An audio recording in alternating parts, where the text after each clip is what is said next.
Alright, I am back with another video, and today we've got a pretty interesting build. I wanted to make an Arcane Gunner, somewhat inspired by the Artificer class from Tabletop, in which we have a specialised ranged weapon that we use to channel our spells, basically turning our spells into new types of ammunition, or special powerful shot types. It's a bit video gamey, but you get the point. And when I kind of realised what kind of combination I could do with this build and the general theme, it turned into something pretty strong. Our main weapon of choice is going to be the Never Misser. It's spelt a bit weird in the item's description, but it is pronounced Never, I believe. The Never Misser is a hand crossbow that deals exclusively force damage, which makes it incredibly unique and gives it some synergy with feats and equipment that normally you wouldn't actually have access to. And as such, we're able to turn this into a pretty powerful build with lots of interesting synergy and a strong core theme. And I do believe that when this build is said and done, it feels pretty good with the progression, since you're mainly progressing in a single class with a couple of dips here and there.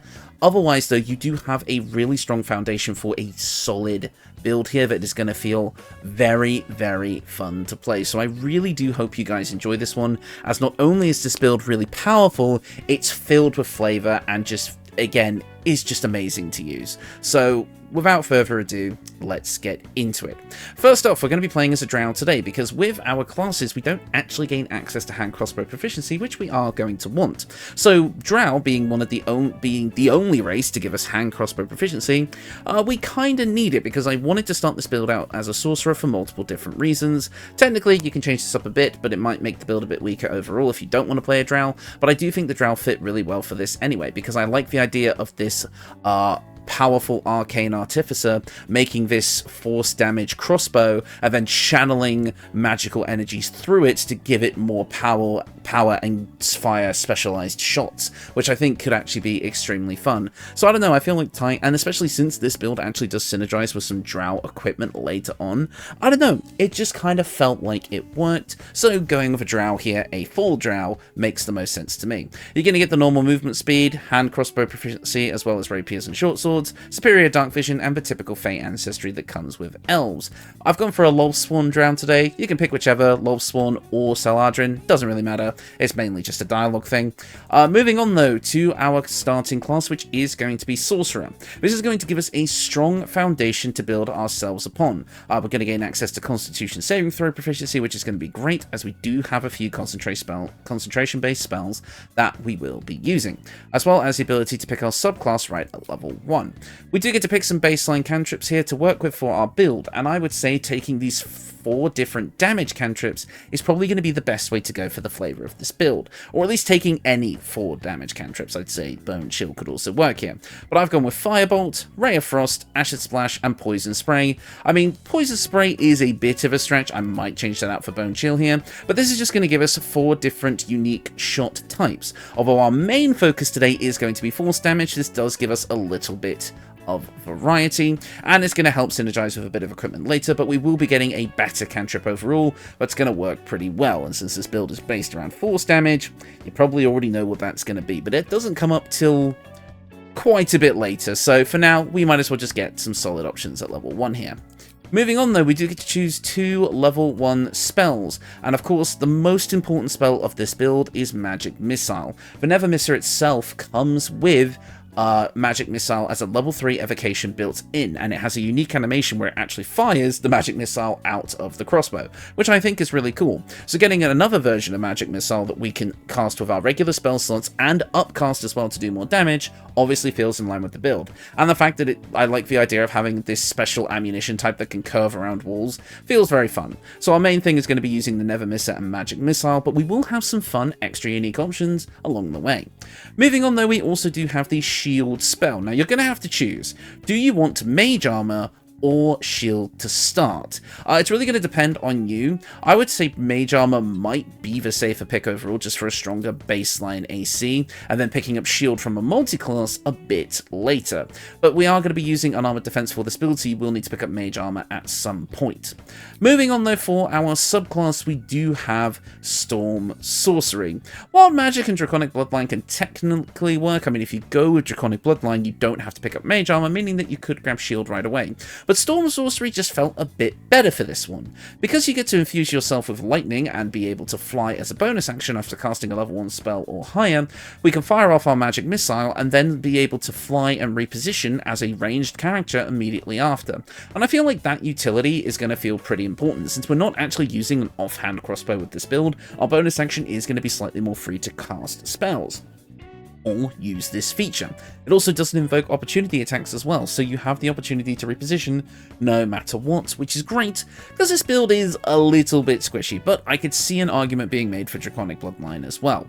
Even Wild Magic to an extent as well, if you wanted to flavour the Wild Magic surges as your gun malfunctioning or jamming, which I think could be kind of fun. It has some sort of arcane consequence, because you poured so much power into it. So honestly, there's an argument for any of these, but Storm Sorcery would be my personal pick for the utility. Moving on to our ability scores, pretty standard Sorcerer spread today, nothing too crazy here. Charisma is at 16 because obviously it's our main spellcasting modifier. Wisdom is at 12 for those nasty saving throws, but I could see this being bumped down to a 10 and popping 2 more points somewhere else. Intelligence is at 8 because we don't need it. Constitution is at 14, we're not really looking to take hits with this build, we're looking to stay far away and shoot from a distance. So I think Constitution at 14 is perfectly fine here, especially with the con save proficiency. And also Dexterity at 16 with a piece of equipment that's going to get bumped up to 18 very, very quickly. I just bit my tongue. Ow. Ignore that. So yeah, otherwise you're going to have a pretty solid stat spread at level 1 here. Moving on to skill proficiencies, I went with the Guild Artisan background because I had kind of the idea of this, high society drow who's at the top of the matriarchal society being this mechanical engineer, and they kind of have established a craft. So we've got insight and persuasion from that, as well as arcana and deception from our sorcerer proficiencies. Because we're a drow as well, we also gain perception for free, which is always nice to have. Anyways, that's level 1. At level 2, we are going to take a quick multi-class dip before we get into our main leveling. Now, you could actually take this dip later on in the build where it becomes slightly more relevant, but I like to get it earlier on just because it is going to give the player a bit more freedom. Yes, we'll be delaying some of our features into the kind of mid to late game, but I do think this early game multi-classing dip is worth it, especially since you can get it pretty much right out of the gate after stepping off of the Nautiloid. So, we're going to go for a wizard dip. Wizard is going to open up a ton of opportunities for us here. The main thing, though, is it's going to enable spell scroll scribing. And because we're only leveling in full spellcasters today, this means that we'll be able to scribe any scroll we can find, which is going to give us access to some spells that I want for this build that we wouldn't normally have access to. Not to mention, it's also going to give us a few more utility cantrips which we can pick up. So things like Mage Hand, Minor Illusion, and Friends are all viable choices here. We also gain access to more spells as a baseline, allowing us to pick up Shield right away, as well as a few other things that you can pick up. I like to just grab the utility spells here, because obviously we did dump Intelligence, but we will have a way of bumping that up later. So just pick up some utility options for now, and you'll be able to fill out your spell slots as you pick up, your prepared spells, I should say, as you pick up more scrolls. But for now, we can pick up Shield, which is amazing, the typical, Long Strider, Enhanced Sleep Featherfall combo, which I use for most of my builds just for utility. I like Find Familiar on this one too, as well as Disguise Self, as I feel like that works quite well for a drow, because again, they're not exactly accepted in society.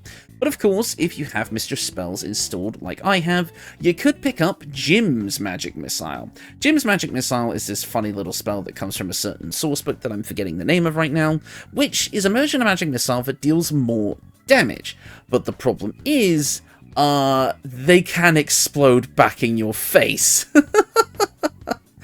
So there is actually a chance to misfire, which feels very on theme for this build. So if you're running Mistress Spells in your game, I highly recommend picking this one up as kind of a fun flavor option. As you can see, we already have some spell scrolls learned, so I'll quickly go over them here. Our first scroll that we have learned is Haste, which is just a way to basically fire off more shots in a turn, whether it's from our crossbow or our specialized shots that we're reflavoring the magic spells into. So Haste is just a great baseline spell, since we're not really concentrating on much else with this build, so you can get that off here. There's also Curriculum of Strategy, Artistry of War, basically a level 5 bumped up magic missile that does more force damage damage overall. So, and it fires 6 bullets, which is very, very strong, and it can only be learned from a special scroll that you find in Act 3, but you're also guaranteed to find it, so you're going to get this in every playthrough, and you can use it once per short rest, so it is just another powerful shot type. Speaking of, we also have the level 6 spell Disintegrate, dealing 10d6 plus 40 force damage, and if the target is reduced to 0 hit points, it is immediately disintegrated. This is based on a dex save. We also learn this from a scroll which can be found guaranteed at a specific vendor when you're in Act 3, so you can always get access to this spell if you run this build.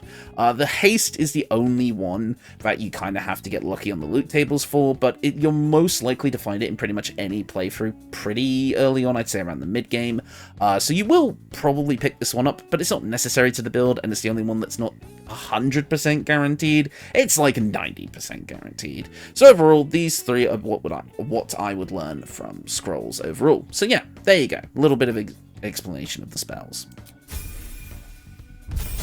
So now that we have our 2 1-level dips for this build, what are we going to go for the rest of it?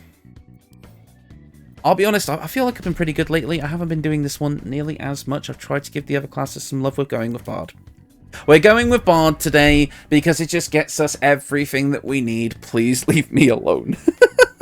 It's really, really going to help out the build if we go with Bard here. Not only is this going to give us a bunch of stuff to augment our use of the actual crossbow, which is obviously one of the most important parts of this build, it's also really going to just help out in general with a lot of control spells and such like that, and it's going to get us access to some unique spells that we want that we can't get anywhere else, so we're going with Bard today. This is going to give us access to 2 cantrips. I always take Vicious Mockery on Bards, because why not? And we kind of have most of the other Bard cantrips anyway, so I mean, True Strike, because it's got a hit marker on it, it's got a scope, makes sense for a gunner. Yeah, even I'm stretching with that one. Although, if you did have the Never Misser in your offhand and had a crossbow in your main hand, you could always cast this and then fire off with advantage on the bonus action attack, like I did in that one build. True Strike actually has a use on this build, so it's worth taking, I promise. Totally. Moving on, we get to choose our level 1 spells, and again, entirely up to you what you want to pick here.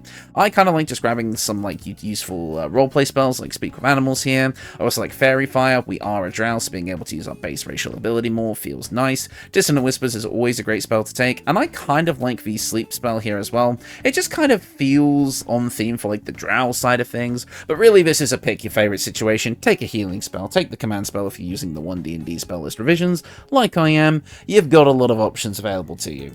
Moving on, we do get to choose our starting instrument, and I like to go with a lyre when playing as drow, because Minthara has the spider's lyre, so I don't know, just feels like it makes sense here. We're also going to get to choose an extra skill proficiency, and it's entirely up to you what you want to take here. I like grabbing stealth here because I think it is going to help us out with some shenanigans later. Moving on to Bard level 2, we're getting Jack of all trades and a 3rd short rest through Song of Rest, the 2 best Bard abilities in the game, nice and early on. We're also going to gain access to another spell. Again, it's a pick your favourite type situation, choose what you like. At Bard level 3, you get to choose your subclass, and yeah, there's no beating around the bush on this one. We're also going College of Swords. I know, but I did say this build was strong, and this is a big reason why. Swords Bard is going to give us a ton of stuff. We're going to gain access to the special flourishes, which is going to allow us to do big amounts of damage by spending our bardic inspiration. Of course, we're really only focusing on the ranged ones here, meaning that we get defensive flourish ranged, allowing us to increase our armor class, so I mean, yeah, that's pretty big. We're also going to gain access to the mobile flourish ranged, allowing us to teleport to targets that we hit, which is also kind of cool, as well as slashing flourished ranged, which is just stupid on this build, because it allows you to attack up to 2 enemies at once with extra damage. The thing is, though, you can attack the same enemy twice, and when this build is all said and done, that's a lot of damage. Not to mention that because our weapon deals force damage, this also does force damage. Yeah, it gets kind of stupid real quick. So then also you gain access to a fighting style. Now, if you do want to go with the dual hand crossbow style, which again would enable things like the true strike strategy, or just more DPS per turn in general if you're not casting spells, then two-weapon fighting is the way to go. Dueling, unfortunately, does not work with ranged weapons, so that's not going to apply here, but if you do want to make use of the weapons that we'll be holding in our melee slot, then you absolutely can, so it's really up to you. I personally am going to go with dueling for the off chance that we are going to be using our melee attacks, even though that's not really the point of the build. Otherwise, if you want to go the dual crossbow strategy, two-weapon fighting is there, but I'm trying not to use dual crossbows here. I've got to try and stick to the... I kind of liked the fantasy of just having a single gun that's really powerful rather than just dual-wielding crossbows all the time. So that's my personal pick, but of course, if you want to make this build even more powerful, then go with two-weapon fighting. At Bard level 4, we get to choose another cantrip. Really running out of options here. Prestidigitation, because, you know, sometimes you just got to clean yourself off. Moving on, we do get to choose level 2 spells here as well, and of course you have a multitude of options available to you. I like grabbing invisibility here though, because it's going to allow you to stealth around the map, hence the stealth proficiency, as well as give you advantage on an attack roll, which can be pretty useful, especially when we're going to be using a certain strategy that I'm going to be talking about here. Now, I would say we're not huge into using our charisma-based spells yet, so I'm happy to keep charisma at 16 for now. And like I said, pretty early on in the game, we're going to be picking up the Graceful Cloth, which is going to give us a +2 to our dexterity, meaning that we're sitting at a pretty nice 18 dexterity already. So let's not beat around the bush and grab Sharpshooter. Our ranged weapon attacks do not receive penalty from high ground rules, meaning that we don't receive disadvantage if we're attacking from lower down, as well as ranged weapon attacks with weapons you are proficient with have a -5 penalty to their attack roll, which we'll be able to offset, but deal an additional 10 damage. And probably most of you have guessed this already, but yes, the never misses force damage translates to Sharpshooter as well as the slashing flourishes, meaning that all of that extra damage is doing force damage, which isn't very often resisted. Yeah, this gets really stupid really fast. Let's move on. Moving on to Bard level 5, we're going to get Font of Inspiration, giving our Bardic Inspiration back on a short rest, as well as increasing that to a D8, so even more damage with our flourishes. We're also going to gain access to level 3 spells, and at this point, again, it's kind of just whatever you want. There's not really anything I would outwardly recommend here that I would say is on theme for the build. I like Glyph of Warding, though. I don't know why, but the idea of our kind of Arcane Artificer also maybe having, like, you know, magic-based arcane traps that they can set around, and I believe this does have a variant that explodes with force damage, correct me if I'm wrong, otherwise, so it does kind of fit the build. Otherwise, my memory's all over the place. It's a Monday afternoon. But yeah, Glyph of Warding feels quite on theme for the build, so I'm happy to have that here. At Bard level 6, we're going to gain access to extra attack, meaning that our power level just got way bloody higher. We're also going to gain access to another spell. I'm going to grab Hold Person here, just because it's a nice utility option to concentrate on if we're not concentrating on anything else that can really help out our allies. Not as much ourselves, as we're not going to be benefiting from those critical hits, but if you do happen to be up close and personal with someone, then cast Hold Person, then shoot them point blank with all this extra damage. Yeah, it's going to be pretty good. It's a shame we don't get Crossbow Expert in this build. At Bard level 7, we're going to gain access to level 4 spells, and I'm going to be taking Greater Invisibility to potentially allow us to get multiple attacks off with our invisibility up before we're spotted, which could be very, very powerful. At Bard level 8, we get to choose another spell. I'm going to go with Freedom of Movement because it's a nice cast it per long rest buff. That's just going to give us the ability to give us more maneuverability. So overall, you can't really go wrong with it. We're also going to get to choose another feat at this level. And I would say you have a choice. If you really feel like your charisma-based spells aren't the be-all and end-all of the build, you don't need to bump up your charisma here. You could instead take a +2 to dexterity, bumping that up to 20. Or maybe a bump to your constitution for more overall HP and better concentration saves. In my testing though, I did round out the charisma and dexterity to both be 18, and that worked pretty damn well for me, so we're going to go with that here. Moving on to Bard level 9, we get to choose a level 5 spell, and considering we already took Hold Person, let's take Hold Monster just to hold anything down that we need to. And finally, at Bard level 10, This is the big one, and it's going to feel like a great capstone to the build. Not only are we going to be able to choose some skill expertise, I'm going to take stealth to make invisibility more likely to succeed, as well as you can take maybe a charisma-based skill if you like, maybe something like deception or insight, I don't know, but I'm going to go with persuasion because it's a pretty strong baseline. We're also going to get an extra cantrip, Blade Ward, I guess? We also do get to choose another spell, and again, we kind of have everything that I possibly could have wanted. Going down here to the Mistress spell options, you do have some fun things like Silvery Barbs, Discordant Melody. There's not really too many force damage based things. The only thing that I could kind of suggest that you could have taken earlier on in the build if you want as well is Spray of Cards, which allows you to deal 2d10 force damage in a big cone in front of you that can potentially blind your opponents. So it's almost like a shotgun blast of force energy. So I feel like if you're going to use a spell from Mistress, this will be the one to use alongside Jim's Magic Missile. But otherwise, you don't really need Mistress spells for this build. Most of our options are vanilla anyway, but you know, could be fun. But here's the big ticket item, Magical Secrets. And for those of you that know, you already know what I'm going to pick. Banishing Smite. The only way to get this version of Smite in this game. This allows us to do an extra 5d10 force damage and potentially banish a target. Uses our bonus action, but I mean, for a powerful charged force damage shot, it doesn't get more on theme than this. It literally uses our ranged weapon for the attack. How could I not try and get this on this build? It makes too much sense. And the idea of getting this final big attack as the capstone for the build just feels so good. But, of course, we do have a second option, and while we do have all the utility options under the sun, counterspell, haste so you don't have to get it from a scroll, I want to go all the way down here to Eldritch Blast. Now, I know it feels weird to take Eldritch Blast as the last part of the build. Originally, this build featured Spell Sniper, and if you really don't feel like you need that level up to your charisma, you could take Spell Sniper instead and get this a bit earlier. But Eldritch Blast does really work here, as not only does it give us another shot type that can hit multiple targets and still deal force damage, it is also going to be a strong cantrip that can synergize with some equipment that fits the theme more than something like Firebolt or Ray of Frost. So while it may feel a bit strange to get it this late into the game, I mean, it's still Eldritch Blast. It's still going to be good even now, even without Agonizing Blast, because again, you're going to see how it's going to synergize with the build. There's also things like, you know, like you could get Big B's Hand if you want like a force damage attack that way, but I feel like that's a bit less on theme. Like you got all this different stuff you can pick from Mistress, if you so desire, so go crazy if you've got the mod. But otherwise, I feel like this is a pretty solid vanilla choice. Moving on, yeah, that's it actually. Woohoo! And that is the build. Let me fix the camera. Yes, there we go.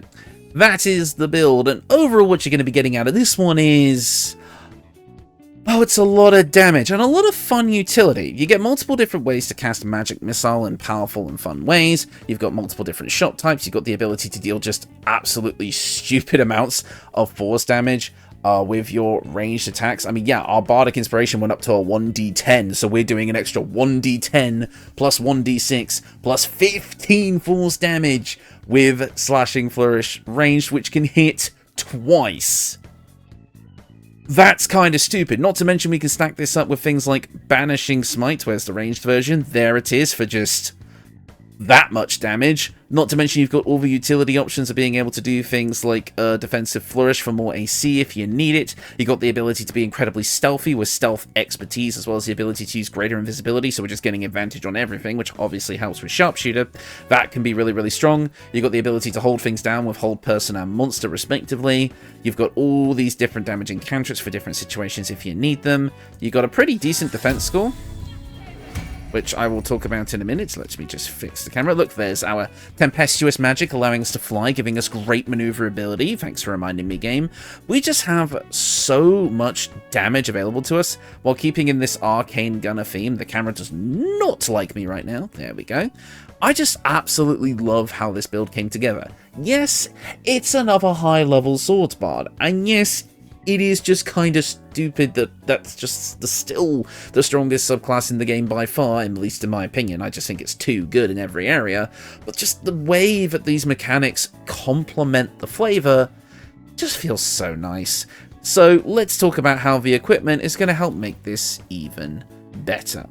So obviously, let's talk about the main weapon of the day, the Never Misser. The Never Misser is going to deal 1d6 plus 5 force damage. This is a +1 weapon at base, so if you want to give this a bit of extra oomph to help offset that Sharpshooter penalty even more, you can buff this with something like the Drakethroat Glaive, making it a +2 weapon, and also giving it an extra d4 of a damage die of your choice. I would personally pick Thunder, as well as it's going to give you a casting of a level 3 magic missile with not needing to use our spell slots once per short rest. So overall, pretty damn good. You're going to be able to obtain this right away at the start of Act 2, which may suck a little bit, but you are still going to have access to magic missile and such from level 1, and you can pick up a hand crossbow, a regular one, pretty early on as well. So you're still going to get the feel of this build really early on, but it's really going to come into its own at the start of Act 2 when you get your hands on the Never Misser. Moving on to our melee weapon options though, you have a few different choices depending on what you want to go with.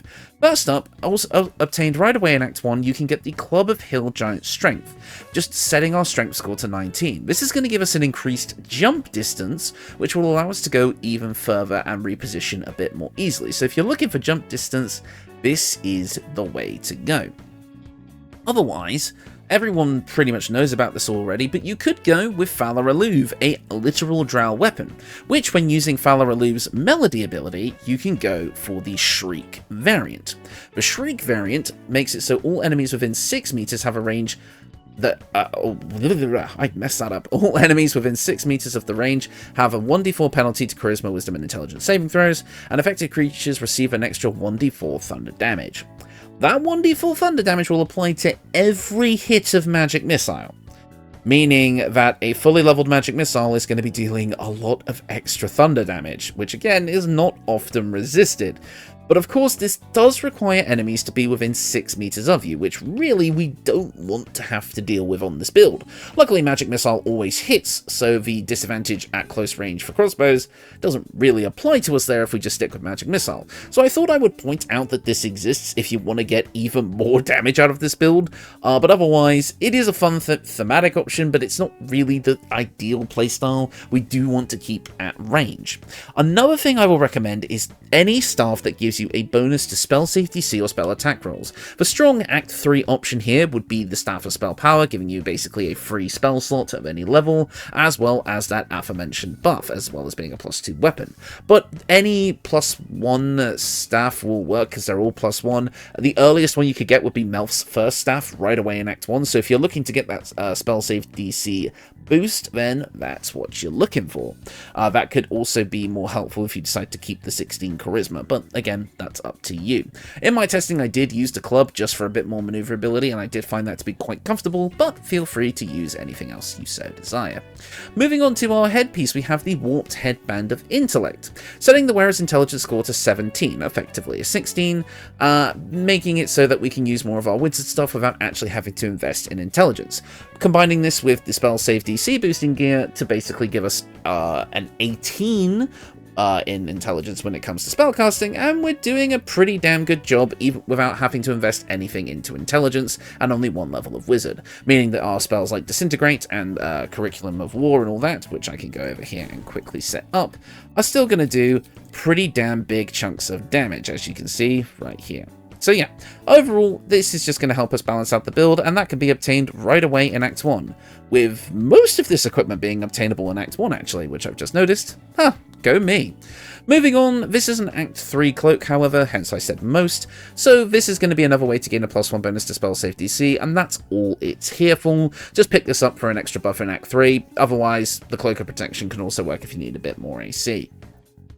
Moving on to another Act 1 piece of equipment, the Graceful Cloth, as I mentioned before, giving our dexterity score a +2 bonus, as well as giving us a buff to our dex saves, as well as increasing our jump distance, which again, for a ranged build, is very, very nice. You're going to equip this thing in Act 1 and never take it off.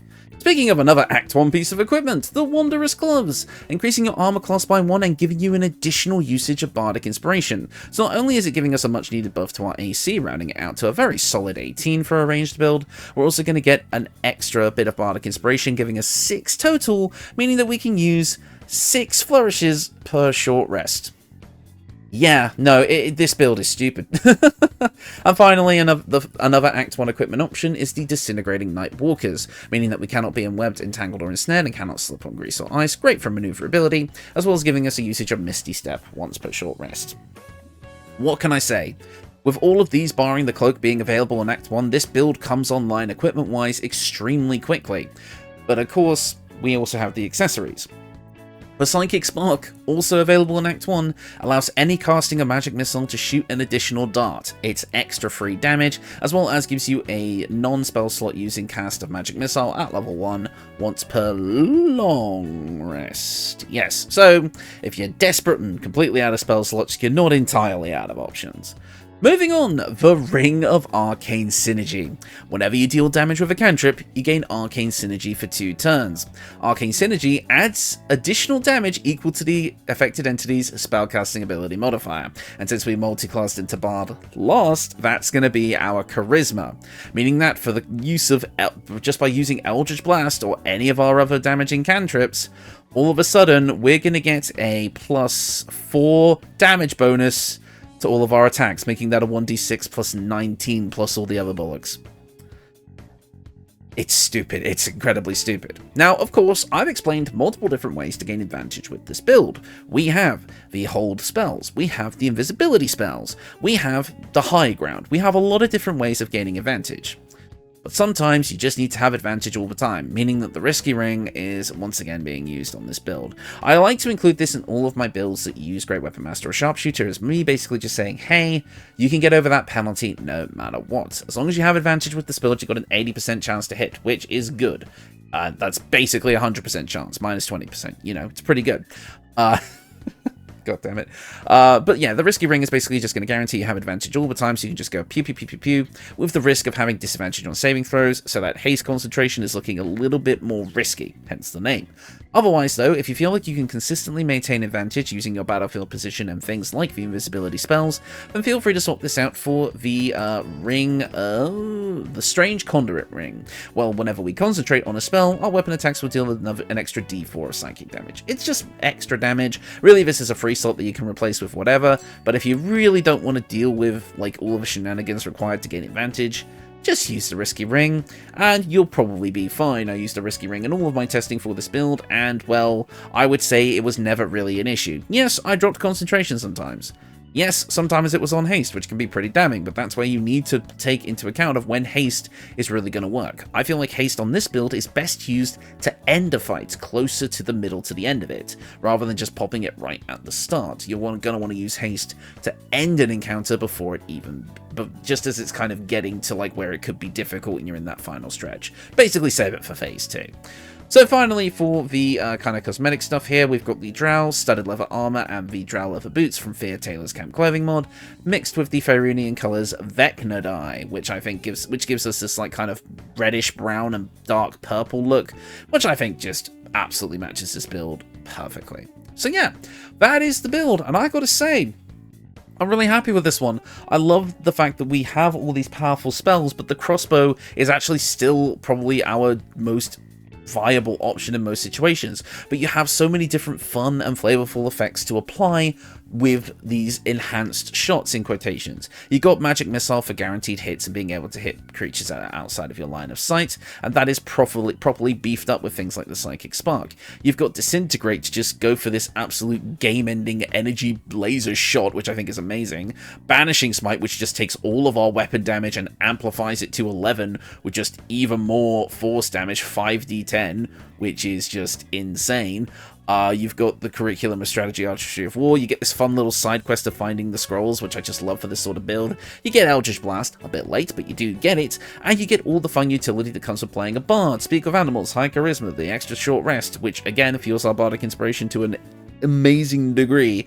So yeah, I would say the only weaknesses this build has is it's a bit squishy in the HP department. Concentration can be an issue, especially if you're wearing the Risky Ring, but at the end of the day, you should be killing things way before they even get close enough for that to be a problem. Even the Steel Watchers were getting absolutely obliterated by this kind of build.